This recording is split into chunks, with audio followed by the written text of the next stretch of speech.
I think Bristleback is, it's maybe an Safe lane Io Bristle mid even? That could be it.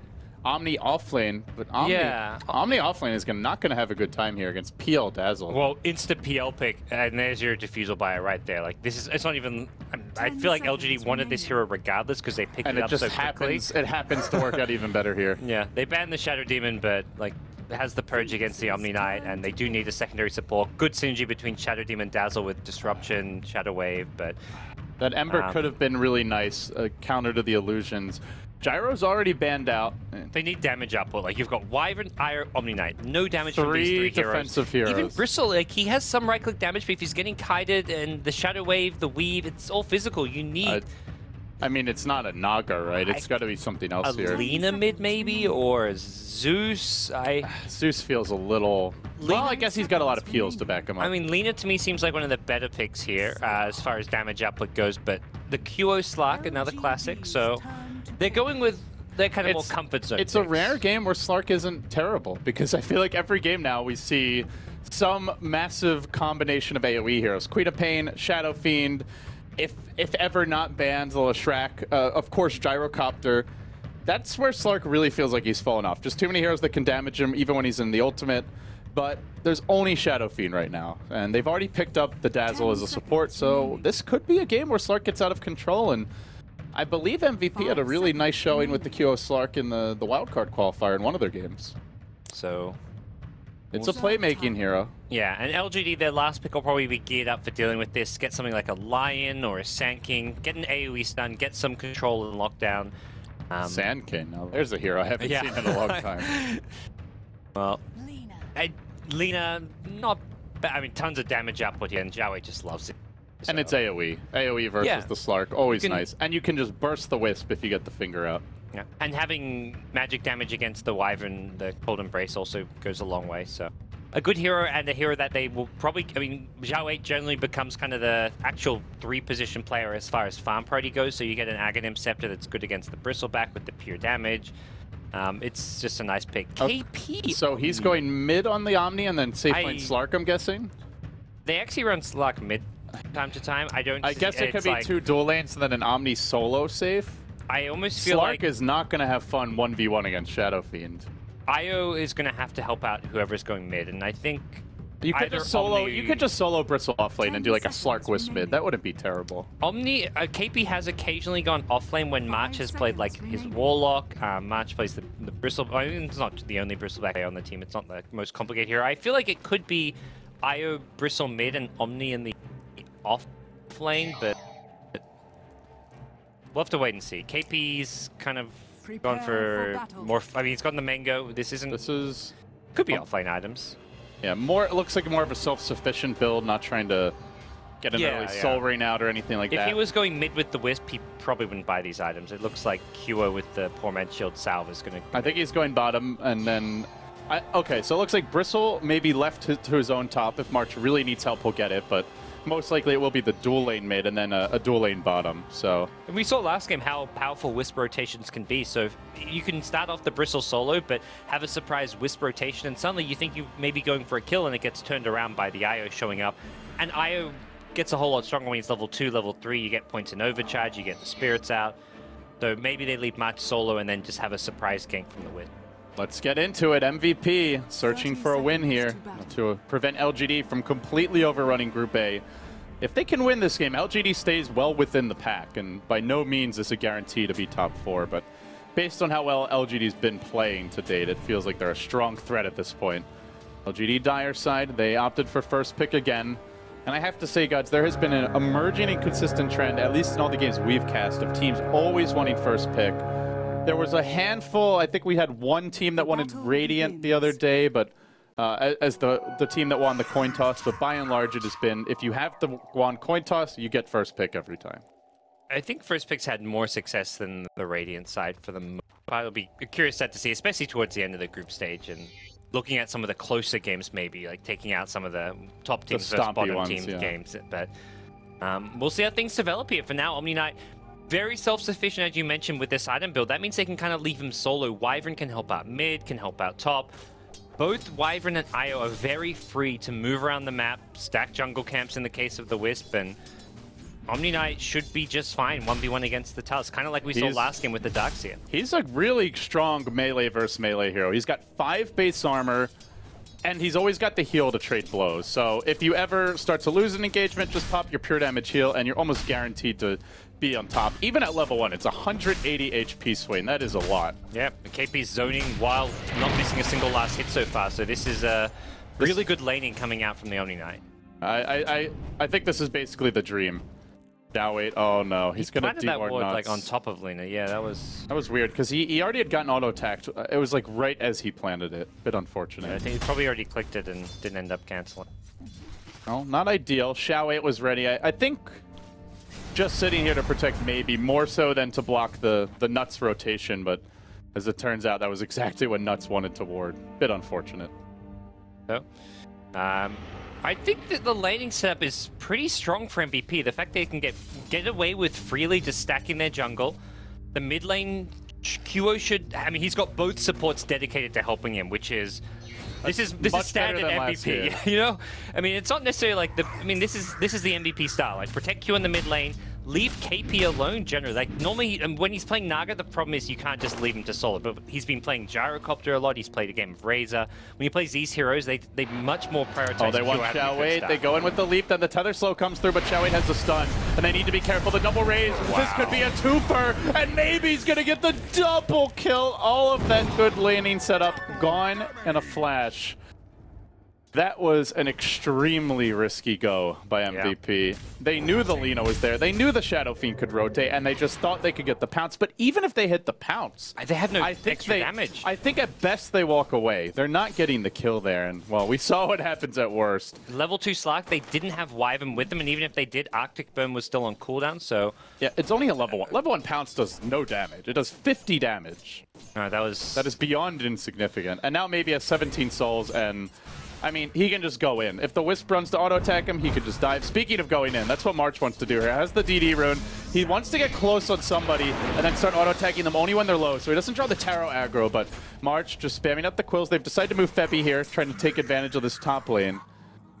Does mean less support for a Slark, and they're giving support away for the Slark after they gave up the double kill. It's gonna be tough, but maybe KP can make the plays bottom lane. He rushes in with the boots now complete. He gets the heal bomb and the solo kill. And with that first kill, Omni Knight can really take over. Tusk is not gonna be able to handle this 1v1. Yeah, this is a brutal lane. KP is getting out of control on the Omni Knight. So this is good news for MVP because mid kind of fallen apart. They have got the stack still going, which they can fall back to, although they don't... I mean, the Bristleback, obviously, the one who's likely to be farming those, but it doesn't help the Slark catch up. And right now, Slark just 7 CS. He can't lane here against the Shadow Fiend, not without huge support. Even the Wyvern alone can't even zone the Shadow Fiend. Shadow Fiend's already level 5. He's just going to turn and raise anyone who tries to harass him. So this is actually a really problematic lane for them. Oh, Febby. Uh-oh. He was trying to stack the Ancients, and he tethers away. One more auto attack, bottling up. Good escape by Febby. But now they've scouted the Ancients. They're going to deploy a ward, and they'll know if these are farmed. Meanwhile, KP doing KP things bottom. He's going to have to heal soon. Actually, no, he doesn't have the mana for it. He's got a bottle charge, and he pops it, but the creeps are going to cancel it, and the TP comes in. That pesky range creep denying him a precious kill. Did force out the teleport scroll, though. And this lane is Juan. This is a Juan lane.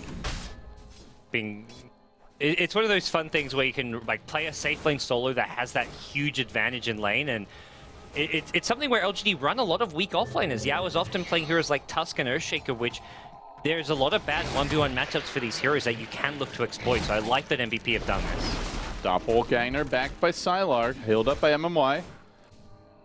But this mid lane is my concern, guys. This is the Slark. Maybe they rotate him off the lane, catch him up a bit later on, but until you get 6, if you're Slark in this matchup, you can't really go in for CS because you don't have the ult to heal you up. He's only just now getting his bottle, and one raise, it's basically half your health.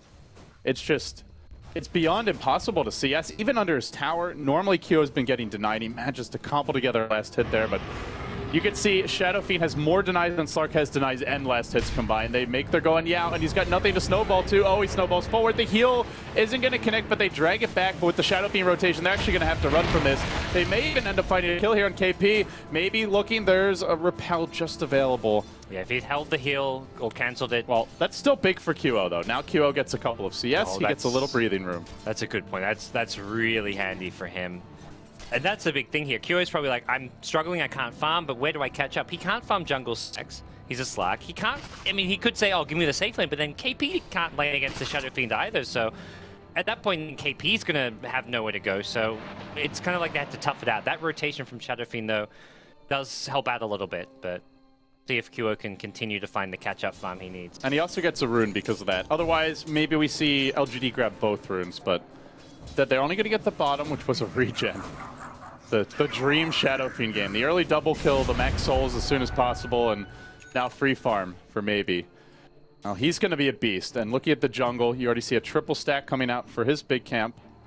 And meanwhile, the Radiant jungle, only that pair of double stacks, which was around the 1 minute mark those were created. And we will be looking at like a repelled Slark in these mid-game fights. So if QO can find some items here, he can be a big menace for LGD to deal with, especially like before the SF gets like a BKB, he goes probably see like a mech build come out of maybe. You can really fight into that with the Omni Knight sustain. This is a very high-level farmed Omni Knight who's going to offer a lot to the team. Not going to go for like any kind of gimmicky carry Omni Knight. It's probably just going to be like a, I mean, he's got the Arcane Boost. Maybe we see a mech or a full staff. Trapped him by the creeps. He's got to put himself under the Cold Embrace. There is now a heal available from KP. Tried to zone with the first skill, the Arctic Burn, but at this point, it's just not that scary for Yao, who has the Stout Shield and the boots. Can just walk and tank up, so bit of a waste there, but he'll just back off and go back to, looks like he'll go back to pulling. QO hit level 6, so now he does have the Shadow Dance available to him, and I like this kind of playstyle from MVP. They're not going for any kind of cheesiness with the Naga Siren this time around. They're just going for one of their kind of polished, well, not really polished, but one of their kind of unconventional, funky strats. The Io Bristleback, not really the duo that it normally has been for them, but the Omni Knight laning dominance, the QO Slark, a comfortable pick for them, and now they're going to start farming their stacks, and something that LGD really aren't in the best position to contest, even with the ward here, although here comes Shadow Fiend. LGD coming at almost the exact right time. They're going to get one last hit on the Triceratops, and they look for March, who's barely able to get away, but not so lucky as the QO Slark. He ran in to help, and he just melts to the raises. That's all it took. I think maybe just with 2 raises killed him. Double raise, yeah. It's a level 4 raise, and Slark has no HP items. That just can't happen. Giving up the H's is one thing, but when you give up kills on your Slark, who's only just starting to get back in the game, it really, really hurts. And now LGD on the back of that kill, they look for the push mid. They pressure the tower.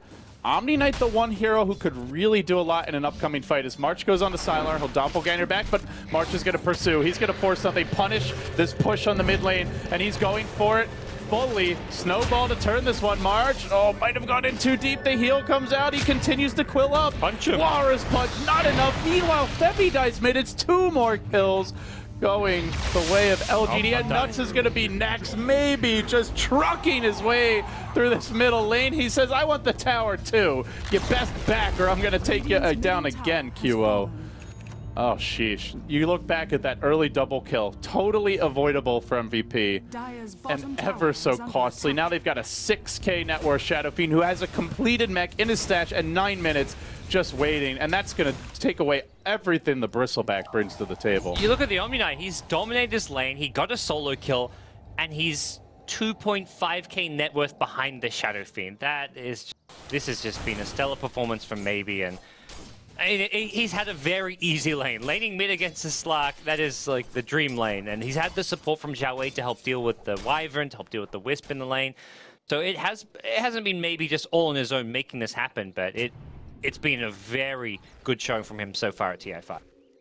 Entry ward getting dropped down just to make sure these Ancients can be stacked. They're going to go for the 2 support pull and also the D ward at the same moment. Will they get out of range for the spawn? No, they missed the stack. Unfortunate. Didn't get the ward until afterwards. And now everyone on LGD is starting to get a little more space on the back of Maybe's early showing. Zhao 8, he's hit level 6 now. He's a threat to QO as well with this Laguna Blade. If QO gets stunned or drops to about half health, that Laguna is an instant kill, and he's even using Dark Pack to farm the wave. They could snowball in, and if he's not quick on the jump out, he does leap, and he does ultimate. They still may kill him with nukes. QO barely juking through the trees, just running for his life. And meanwhile, on the top lane, they managed to bring down Sylar on the PL. Big exchange there, not losing the Slark and getting the PL kill, looking for more as KP hammers away at MMY. He'll find the second, and QO, again, the magnificent great escape, but they snowball after him. They want him so bad. Dark Pack to remove this stun, but not fast enough. There's just no running for QO. It's gone from some mistakes on his part to just no mercy from LGD. Full commitment for that one. Still a 2-for-1 around the map. And it will be a tower for a tower here. So MVP coming out the victors in that sense. Yeah. Finding something on the map, but the difference feels like LGD have multiple sources of damage. And MVP's only damage outside of this Slark is the Bristleback. And there's a mech to counter the Quill damage. As well as the Dazzle Weave, which is now online. Yeah, the physical damage, that's not going to be a big problem. Slark just needs his levels and like basic cheap cost-effective items. Get a Treads, get a Drums, and then you can work around having the Repel on yourself, but maybe even goes for a Blink Dagger just so he can blink in with Repel and do as much damage as possible. He's kind of the magic damage with Pounce as well as Dark Pack, but it's going to be so tricky for him just because of how poor of a start he's had. KP has just opted for a Midas now. He feels he needs even more farm to keep the team alive, and I quite like the choice. I don't think they're winning anytime soon, and he's already got most of his key levels out. Oh, QO, this can't happen again. It's 30 seconds until he can TP out. He does have his ultimate. Maybe he pounces into the trees and lives to fight another day, but not if the snowball connects. QO again and again, they feast upon him. LGD make it 4 deaths for the poor Slark. He just can't catch a break, gods. Yeah, it's all the attention on him, and having the Slark mid, very risky, volatile way of playing the hero, and it's just been punished. They had both supports kind of dedicated somewhat to his lane, or at least stacking, but it's not worked out at all for MVP. Well, March does have his mech now for MVP, so they are looking strong in terms of the sustain in these fights. They have a mech, as well as, of course, the Omni Knight heal and repel, and they can just throw that repel on March if they want him to run in. Some solutions here, but meanwhile the Wyvern gets picked off solo. There's a kill. They're looking for a trade with the relocate, and diving on Diao, who throws out the ice shards, almost keeps Febby away from March. Not quite though. Grave available, and they hold it until the last second. Well played by MMY. Still the chase. This is about to end, this relocate, and they don't get my kill. They end up going back. Oh, the Requiem bomb was waiting for the Iowa. Febby blows him up instantly, and KP will die as well to a Lance. Then March falls next. 4 down for the count. The lone survivor this time is QO, but that's just too much. Maybe was so ready. Unloads the Requiem directly on top of the Wisp. Nothing you can do about that. Absolutely nothing but die. 7-0-2, out of control. Absolutely out of control. Having 630 GPM at 12 minutes is just unheard of. Like, you can reach like 800, 900 plus GPMs, but that's when you're playing like a farming carry and you use your items to get you GPM. He's got nothing but mech and treads, and seeing it now 650 GPM. This is insane performance and showing from the young LGD star. Yeesh. Well, at this point, I think LGD, they can just walk into the Roche Pit, gods. They've got the heals, they've got the minus armor. If they want to get the lanes pushed out first, that's certainly fine, but the opportunity is there. Maybe some aggressive wards will be next. Xiao 8 moving into place 1, but they are scouted out. And there's your Winter's Curse. Could be a good opportunity here to get a kill. Not quick enough, though. The Grave comes out. Xiao 8 looking for the TP away. He's going to make it. MMY next. Where are the stuns? They don't have any. They can't stop the TPs. And they will fail to find kills again. MVP. Nothing. Just nothing going their way. And everything going the way of LGD. Game Brutal maybe now picks up a Yash. I think we see an SMY build out of him. This is a great SMY game. You are just so out of control if he wants to go for it. I mean, we see the problem there. There's no lockdown. We didn't talk about it during the draft, but their only disable is that Winter's Curse. That's just not going to cut it, especially when you're this far behind. Febby's the one repelled. That leaves March a bit vulnerable. KP also doesn't have a self-repel as Yao catches him in with the shards. He's forced to Guardian Angel very early in the fight. March engaging, but the nuke damage means this isn't really that strong of a defensive play. So MVP forced to back out as Maybe and Yao push their way in. They have shards at the ready. Not going to pop them yet. Bringing the Phantom Lancer of Sylar into position. He's got his Diffusal Blade now. And the safe lane Omni Knight finds himself countered only 15 minutes into the game. Oh, LGD. They're in pole position now. Yep, they've got great vision up. They have that in the jungle of MVP Phoenix that also sees into the mid lane, and they go for Rosh, and they may have to give up their mid-tier 1 tower for this, but I think they can actually defend it while taking Rosh, and that's where Xiao Weight's already headed with the Tusk. There's your Sanjin Yasha. 16 minutes. This is normally like a 20-minute item on Shadow Fiend with this build-up, but throw an Aegis on top. Maybe level 13. He's ready to just walk down mid. Maybe they go top first where there is a tier 1 standing, but one thing is for sure, LGD are going to take more objectives. They will not sit back and farm. No siree. Coming up, LGD so far in game number 2. This has been a fantastic showing. This has been probably the most dominant team so far here at TI5. Secret with the one loss against Fnatic, although we haven't really seen what Secret's truly capable of yet, but LGD has just, they've delivered. It sets up for a very exciting day tomorrow, potentially, with these teams, I believe, set to face off then. Yeah. So, should be a lot of fun, but get through this game first. LGD haven't quite won just yet, although they're getting to that point where it feels like they can just walk down mid. And MVP, you have to worry about the psychology of it all more than anything. They do find Femi and they snowball on him, and before the repel comes out, he gets Walrus Punch and dead. KP now tries to TP out, but the raises prevent it. A quick double kill, a monster kill streak for Maybe, and a trail of dead bodies lie in his wake as he plunges down the middle lane. He's looking for X. Yeah, forget about top. I mean, there's a free tier 1. Sylar's like, guys, we can take this first and then go mid. They can't fight. They can't really defend. They've gone for these double Miases. Not by no means the wrong items. When you're this far behind, you have to go for these kind of desperation, drag the game on items. But you've got a team on your high ground, 70 minutes in with an Aegis SF with this farm. Oh boy, you're in trouble. And there's just no play here for MVP. They don't have that Naga, Darkseer, Disruptor type of lineup or an Earthshaker, a Magnus, something that can just change the game with a big ultimate. They have heroes that can change the game through a slow, drawn-out fight. An Omni Knight, a Bristleback, and these fights are not slow, guys. They're ending in 5-10 seconds with MVP all dead. And so now they relocate on mid. They're going to try to rat this out. MVP, they're using the relocate to get some extra gold. Could make a difference here for the upcoming fight. And they should be able to take the tier 1 down. It's going to be close, though. Relocate ending in 2 seconds. Might just end up getting denied. They barely grab it, and they get out in time. Nice for MVP. They don't take the bottom tower, though. Sylar did hold them off there. I guess Slark is Midas. Huo will begin the slow and painful process of trying to catch back up. But already, Xiao, he's just started farming. Xiao, have mercy. Huo needs a little time. The stun narrowly missing. He can just throw the Laguna here if he gets in danger, and Huo will leap to the low ground. TP's out, Dazzle Weave, gives them vision, no stun. I think time to go down bottom is the call for LGD. And to me, it's like, let's say MVP do drag this game. It goes 30-40 minutes in. LGD have the much better late game here. Shadow Fiend PL as your 2 carries. You've got the utility of the Tusk, Walrus Punch to go through any BKB carries, as well as going through Repel.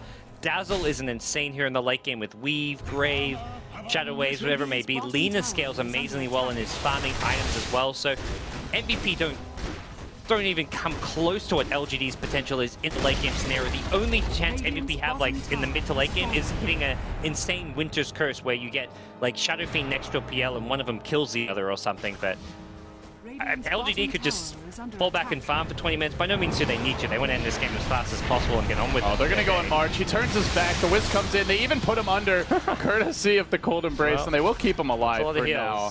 It is a lot of defensive power, but now it's all on cooldown.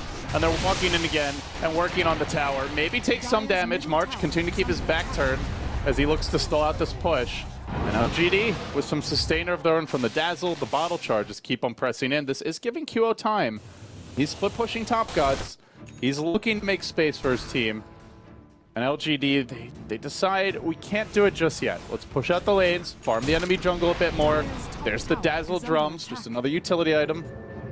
They may wait for the next Rosh if they're not feeling super confident. Yeah, they can wait. They don't have to wait. It's very much To me, it's just like, I do not see LGD. There's no way I think they can really lose this game unless they make huge misplays or running into Winter's Curse with 5 heroes. Yeah. At no point does Slark really become relevant. He's so far behind. The Midas is going to catch him up on levels and help make sure he farms items towards the late game, but this hero won't be able to fight a Shadow Fiend or a PL. It just doesn't match up against these kind of carriers, especially when you're going to be under-farmed compared to them.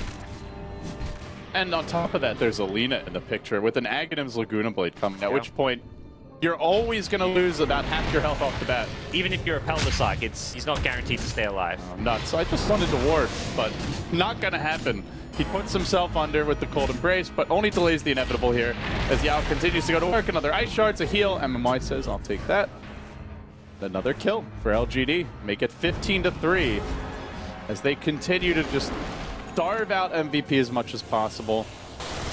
We'll see a Crimson Guard. Excellent pickup versus illusion-based carries. It really works well against the PL in this case, but there's just so much other damage. There's all the magic damage from the Lina. The Tusk has some. Of course, there's the Shadow Fiend. We haven't really even seen a gigantic Requiem, but maybe it's getting close to his next item, and I think LGD just...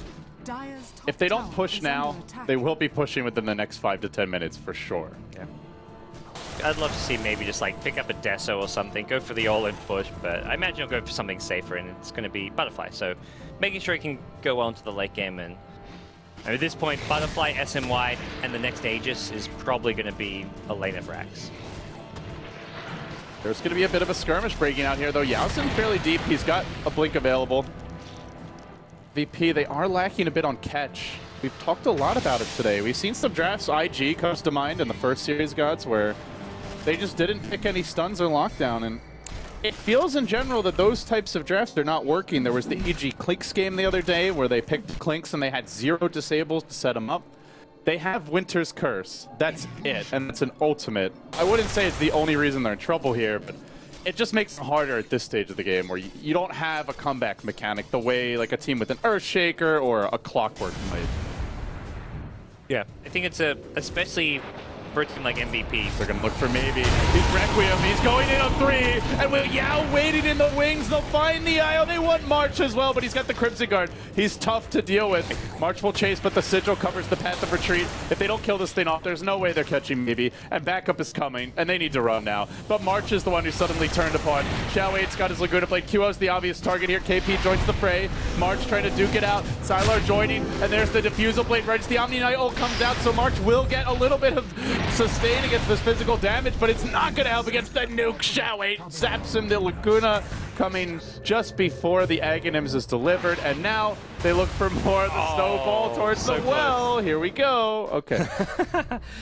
And buyback's going to get forced out. Bristleback, maybe even a bit preemptive there. The creep wave is still fairly far away, but LGD, even without an Aegis, Sigil is just such a strong ability. This really feels like... You're against 3 melee cores is the other thing. That's the other thing with this MVP draft. 3 melee cores against Shadow Fiend, against PL, who will just fight those melee cores with illusions, and Sigil.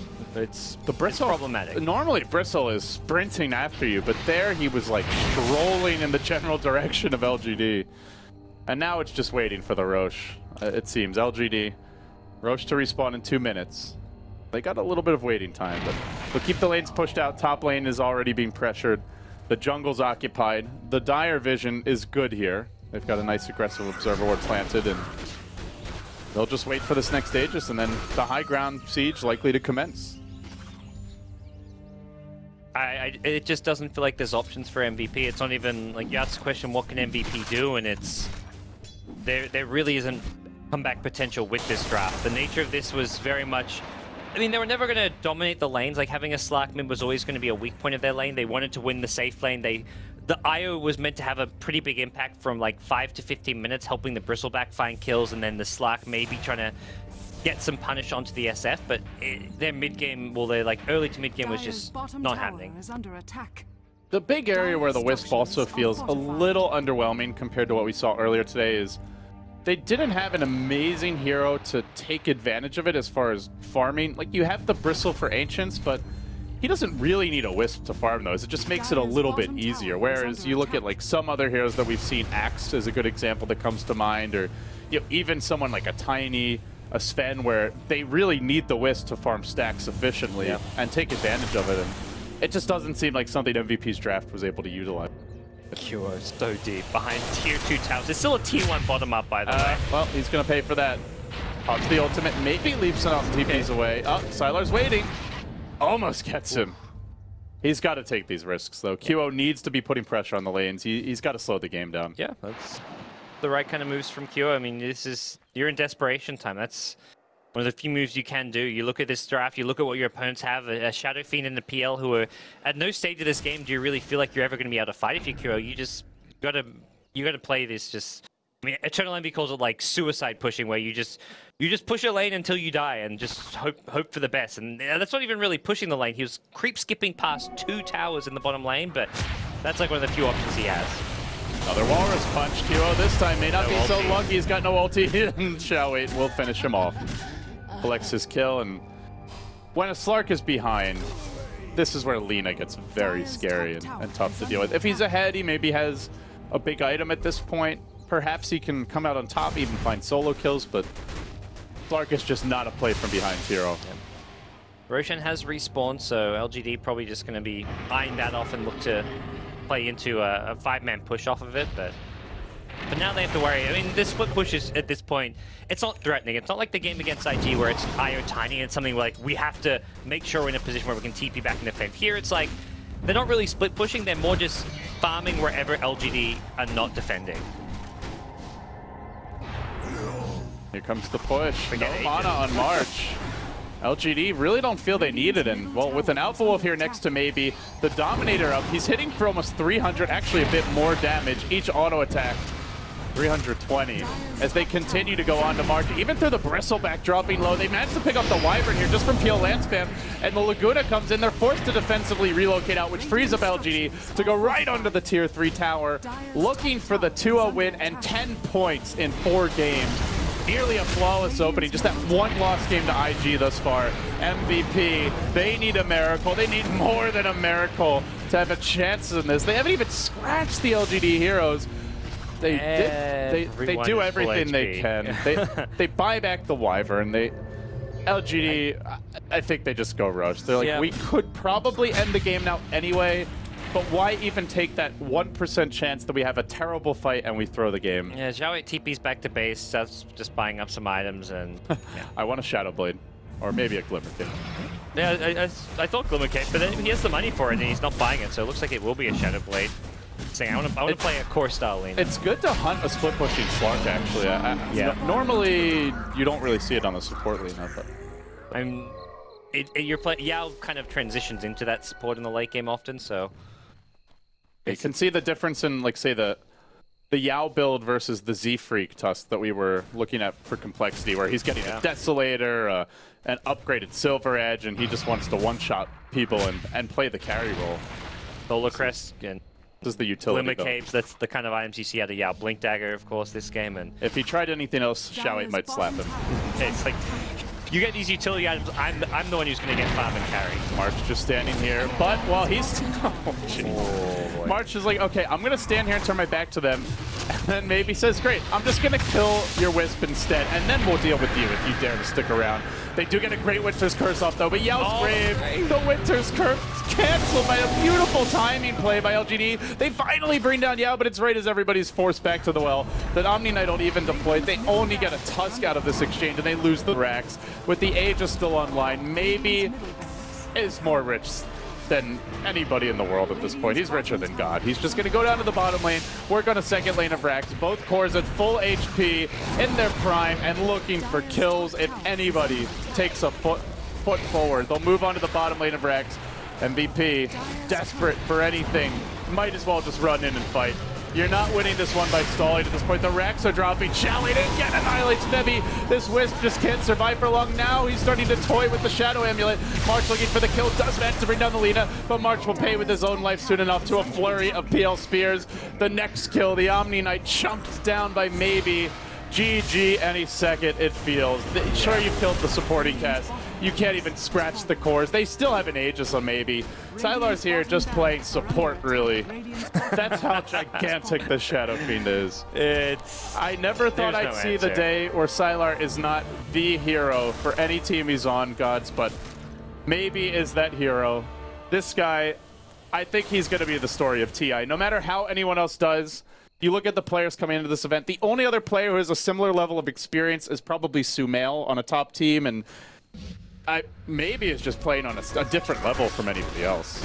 It's been impressive. He has delivered game after game, even when LGD looked like they were in an unwinnable position against Cloud9, and his Ember Spirit just held on for days, and it's just a sight to see as we move. It's going to be really great to see how LGD match up against Secret tomorrow, and even in the main event, when they get to the really big clutch matches, this is a player who doesn't seem to be phased at all by the scale of TI5. I mean, hell, they were backs against the wall yesterday against Cloud9, and he carried them so hard by himself, basically, on Ember Spirit, a hero that had a terrible win rate coming into the event, has been nerfed heavily, and just generally doesn't seem popular for a variety of reasons, but look at him now. 11-0-5. Now, granted, I mean, we do have to go back to the way the game began. An MVP fed 2 kills that they should not have, but yeah, it's not just that. He's used it so well. He hasn't made any mistakes the entire game. Well, they're looking to hide in the noose here in the top lane, looking for mega creeps, and just nothing MVP have in their arsenal that can defend this, it feels like. They continue to pummel this tower in the top lane. MVP. Just ignoring Bristleback. They only care about the Wisp. Bebe's dying to illusions at this point. He's got to walk back to the well and heal up. And while he's doing that, maybe and Sylar press in. They'll take down the tower. They've got another diffuser charge ready. March is going to have to back out. He turns his back and they ignore him. Here comes the Requiem on deck. QO almost kills him off the bat. As soon as that ultimate ends, if he's 6 around, he's going to get Laguna'd. There's the zap. It's on Cape. Instead, March next. LGD swarming into the MVP base and hunting for Febby. The main prop, the relocate. He does make it out, but somewhat a fail. Yeah. Meanwhile, elsewhere, dead Slark. And an effigy dead at the same moment. It's been a rough game here for QO. 1-6-0, gods. In the past, his Slark has carried this team to great highs, but here, it felt all but helpless against the onslaught. Just kind of outclassed in a lot of ways here. I mean, this is not a matchup MVP Phoenix would come into really hoping for a win against, but this just puts MVP in an even worse position. They had losses yesterday against Complexity. They did have the one draw, but